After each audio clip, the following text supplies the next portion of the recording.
घर आ जाओ राम, अब तुम बेघर नहीं रहे।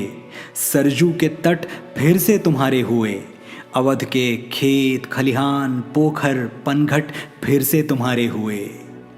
पधारो अपने निवास में और क्षमा कर दो हमारी वो भूल जो अंकित है इतिहास में। हमने वो सूरज अंधेरे में फेंक दिया जिसने पूरी सृष्टि को उजाले में रखा। कैकेयी ने तो सिर्फ 14 बरस का वनवास दिया था, हमने 37 साल तुम्हें ताले में रखा। और तुम्हें निर्वासित करके हमें मिला क्या? एक ऐसी दुनिया जहां खुली हवा में भी दम घुटे। मानवता अहिल्या की तरह पत्थर हो चुकी है राम, तुम आके पैरों से छू दो तो शायद जी उठे। तुम तो सूर्यवंशी हो, हमें याद है तुम्हारा शौर्य तुम्हारा साहस।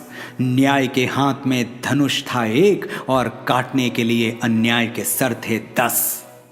हे महानायक मर्यादा पुरुषोत्तम इक्ष्वाकु कुलभूषण, तुम्हारे बिना फीकी है अवध की शाम, घर आ जाओ राम। हम वचन देते हैं तन मन और प्राण से कि तुम्हारा घर बनाएंगे बड़े शौक और बड़ी शान से।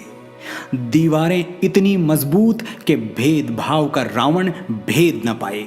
दरवाजे इतने ऊंचे कि ऊंच नीच के दानों से लांघा न जाए। तुम्हारा शयन कक्ष वहां होगा जहां किसी बेबस की सिसकियां नींद में भी सुनाई दें, और तुम्हारी छत इतनी खुली होगी कि तीज का चंद्रमा और ईद का चांद दोनों दिखाई दें। तुम्हारी खिड़कियों पर बैठे परिंदे दोहराएंगे विश्व शांति की सरगम, और महल के प्रवेश द्वार पर लिखा होगा वसुधैव कुटुंबकम। एक आंगन भी होगा, वहां बैठकर गाए जाएंगे कीर्तन भजन और खड़े होकर जन गण मन। तुम्हारी प्राचीरों पर जलती मशालें मौन घोषणा करेंगी कि अब कहीं किसी कमजोर का छप्पर फूंका ना जाए। सीता की रसोई भरी होगी अनाज और अनुराग से, ताकि राम की चौखट से कोई भूखा ना जाए।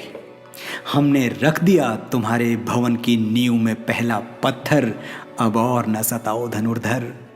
अनगिनत केवटों शबरियों सीताओं को प्रतीक्षा है तुम्हारी, घर आ जाओ मेरे राम, मेरे मंगल भवन अमंगल हारी।